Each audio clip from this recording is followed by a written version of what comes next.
Welcome to Total Retail Talks, your podcast channel for retail knowledge. Hello, and welcome to this episode of Total Retail Talks. I'm Joe Keenan, Editor-in-Chief of Total Retail, and I am joined on today's show by Andre Persaud. We are here at the CRMC show in Chicago, and we're going to be talking to Andre about some of the new initiatives that Rite Aid has recently announced. So thanks for joining me, Andre. Thanks for having me, Joe. Pleasure to be here with you. So as I noted earlier this year, Rite Aid announced a transformation strategy, which it's calling RxEvolution. So to get us started, why don't you tell us a little bit about that strategy and what it means for the Rite Aid customer experience?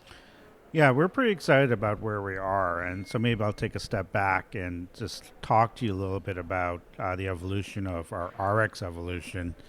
I joined Rite Aid in February 2020 and now serve as a Chief Retail Officer for the organization, responsible for stores, supply chain, asset protection, and facilities. A big part of my role also is moving this RxEvolution strategy forward. So like everyone else over the last year and a half, we've been dealing with the pandemic and doing our best to manage through this. Concurrently, not only have we developed, we've launched this RxEvolution strategy. And the context of this is that as we look at what we would broadly call healthcare, we saw some pain points in the system. And for us, we saw an opportunity to transform the consumer experience within your traditional or neighborhood drugstore. So RxEvolution has three core pillars. The first pillar is unlocking the value for pharmacists. The second is revitalizing our digital and retail experience. And third, we own a PBM named Elixir. So the third is reimagining our Elixir business.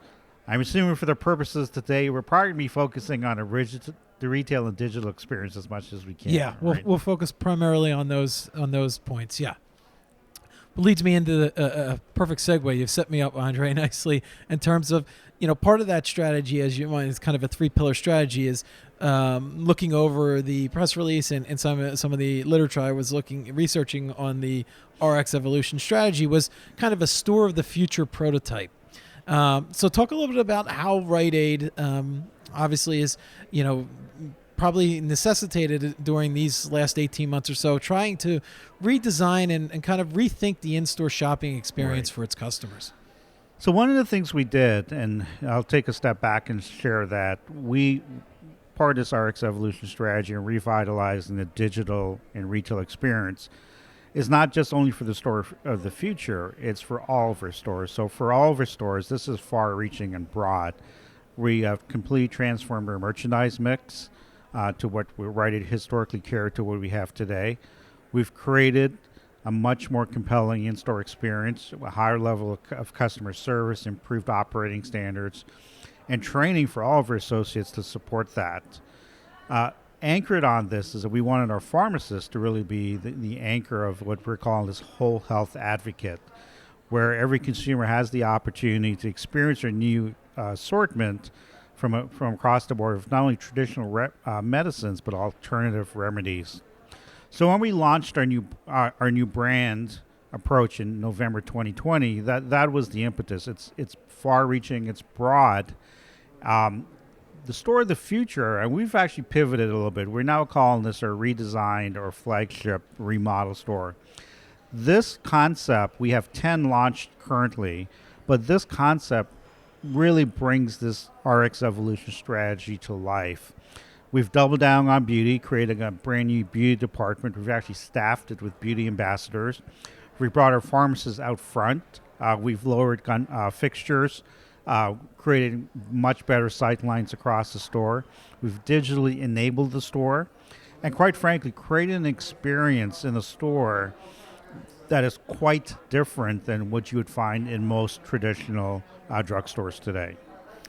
Which leads me to a follow-up on that, Andre, in terms of the level of collaboration, and maybe talk about the internal process there. It's obviously your team, but it's also merchandising that you talked about, and it's marketing probably, and getting this messaging out to your customers, and operations team. Tell us a little bit about kind of internally what the development of that strategy, how that's worked. It's been a very cross-functional approach. We have looked at this from all angles. We've looked at every pain point in the consumer journey, both physically and digitally. And through this entire brand relaunch, not only we've done this, we've relaunched the stores, we've completely relaunched our digital assets also. And as we think about our consumer, and this is probably a little bit different than historically the business looked at, is you're really thinking about this lifetime value and how we engage with that new consumer. Now, spend this 30 seconds there. We've also rethought who our target consumer is going forward. So as we've built the strategy, we look at our new target consumers being this, what we're calling Jenny, female between 25 and 49, probably with kids, certainly with a pet, and probably playing a much larger role in caregiving for parents. And so that is our target consumer. So as coming back to this collaboration point of view, everything we do across the organization now is focused on how do we take care of Jenny across the board. Yeah. And we're going to get in kind of in terms of that customer demographic and that target customer that you just talked to. But I did want to follow up with, you mentioned kind of that redesigned digital experience as well. We talked a little bit about the stores, and then you obviously have kind of the upgraded digital experience for your Rite Aid customers. Talk a little bit about how you're providing a holistic experience, trying to bring those two channels together for that, as I said, a holistic experience for your customer. Yeah, part of our core strategy in revitalizing our digital experience, we had a roadmap, and the reality is when COVID hit, we had to rethink that roadmap. And probably speed it up, right? Speed it up. First and foremost is our direct-to-consumer fulfillment. We went from X to 1,000X overnight. So, how did we pivot and meet the needs of consumers very early on in the pandemic? But at the same time, we really took this opportunity, knowing that we had a lot of new users engaging with us digitally, to completely transform the look and feel of all of our digital assets to be much more modern and much more focused on Jenny. So when Jenny engages with us, she's getting a brand new experience from that. We also pivoted on last mile.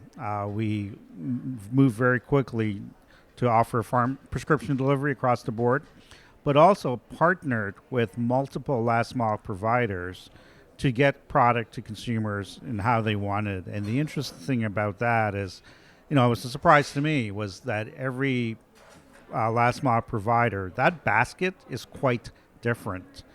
So we see this as an opportunity to win there also. We just recently launched buy online pickup at store, either in store or curbside, and that's we're going pretty fast on that. We've actually rolled out 1,000 stores in 3 months, and so we're excited on the results where we're at right now. But that's how we think about bringing those digital and physical assets together today. And then we kind of think about what does tomorrow look like also.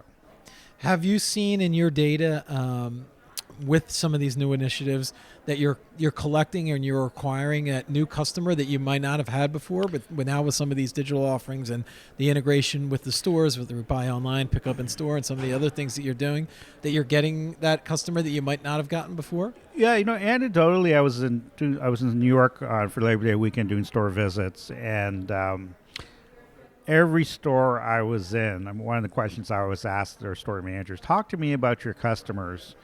And every one of those stores, they just said to me, without regurgitating our target consumer. Right, without prompting them, yeah. Right. They said to me, Andre, we're seeing a completely different customer in our store now. And I said, tell me more. And as they talk about this new customer, it's our target consumer, right? Mm-hmm. So that's a little bit anecdotal. Our internal data suggests that we continue to move in the right direction. And we have some external data points that we're looking at also to really understand, how does consumer think about that? Recognizing that, we just launched a brand in November. It's not even a year yet in this journey. So it's really about bringing people back into our stores that may have shopped us years ago and moved on, or just bringing a new customer into our store altogether. Yeah, and then that acquisition piece, but obviously we're here at CRMC too. These are new offerings that are also valuable and of something of interest to your existing customers, so making their experiences better, making it easier for them to interact and transact with Rite Aid as well. 100%. Yeah. So with this brand transformation, Rite Aid is affirms its new purpose and values. So let's talk a little bit about what those are and how they will help the organization better connect, as I mentioned, with your current customers, but also some of those target prospects, that Jenny that you're after. Yeah, we spent all this time over the last year and a half relaunching our strategy, our brand. We also knew that to support that, we had to really rethink our purpose and our values. So we just recently launched this internally, and we look at this as bringing this all together under one umbrella. So our new purpose is help our customers achieve whole health for life. And for life has a couple of connotations. For life could be longevity. Mm-hmm. For life, it could be an event that we're helping them across that board. Yeah. And then we have, our three core values going forward really came alive through the last year and a half. The first is, hustle with humility, which really means we, listen to understand, we stay agile, and we adapt quickly and achieve our results with determination. Second is earn trust and keep it. That's not only with our customers, that's with each other and as we go through this journey. And the last one is get there together. Coming back to your earlier question about cross-functional work, is that we want to continue to work without silos in the organization, work in a very collaborative manner. And equally important, before we take final decisions, is really to seek a wide range of diverse perspectives to get to the right answer for us. So as we, that's how we bring this all together. We also have a mission statement, which I'm not going to read completely here today, but the essence of that mission statement is to become this everyday care connector. So if you remember, I started this conversation about redefining our strategy, is thinking about this now, how do we become this everyday care connector across 2,500 plus stores, plus digitally to our consumers? Yeah. You bring up a good point, and we've talked a lot about the Rite Aid customer, and in your role, Chief Retail Officer, you mentioned you were just doing store visits in New York, getting the employee buy-in as well and getting them engaged with the new mission, the new values that you're introducing. Tell us a little bit about that and kind of your work that you've done specifically with the store teams in your line of work. When we relaunched the brand in September internally, we took that opportunity also to relaunch how we operate our stores, and setting new expectations, new standards, but also the training that goes along with that. And we continue to build training to support that journey for our consumers, for our associates. For example, I talked about a new assortment and more better for you product. Well, we want our associates to have an understanding of that. So we actually train on product now. We don't want them to be experts, but we do want them to be familiar with it. So when somebody comes in, they can actually have a conversation with somebody versus just say, "Oh, never heard about that before," right? But I'll share an intentional piece of this work. When we relaunched the brand, we spent 6 months prior to that at the C-level redesigning and thinking through our uniforms in our stores. And that we did this, so when we relaunched our brand, this was a clear line in the sand as a pivot of what our new Rite Aid means. And so our associates today, when you see them, they're in pretty modern uniforms versus what you would probably saw them in for. The purpose and values, our head of store operations, he's actually going to be on the road over the next 2 months doing exactly this with our store managers, really taking that time to really walk them through this and helping them understand their role in this. And the last part I would share is that over the last year and a half, I fundamentally believe that for us to win this journey, we have to have 2,500 of the best store managers out there. So we've been spending a lot of time developing and upskilling our store managers across our company in the last year and a half. Yeah. And in today's labor market, the challenges there, the investments that you're making to retain those really strong, that talent is critical, I would imagine. It is. And you know what, at the end of the day, that, the stronger we can get that group, everything else starts to take care of itself in each of the stores. So I'll close with this, Andre, in terms of looking ahead and a little bit of, where we are versus some of the challenges that you potentially anticipate, talk a little bit about some of the headwinds that Rite Aid might be facing related to the supply chain. And a second part of that is, solutions that you may have already put into place or maybe in the works to kind of address some of those challenges that may be coming. Yeah, maybe I'll share a little bit about early in the pandemic.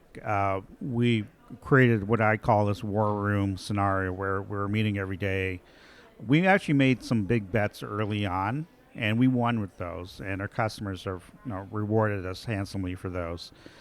Beyond that, if you fast forward on this journey, one thing I will say is the consumer demand is shifting so rapidly. So, for example, you think about the last year and a half, right? We from March of last year, we went from this panic buying on Lysol and toilet paper, right? Yeah. We then pivoted 2 months later into, call it, home beauty improvement. So hair coloring and nails and things like that, right?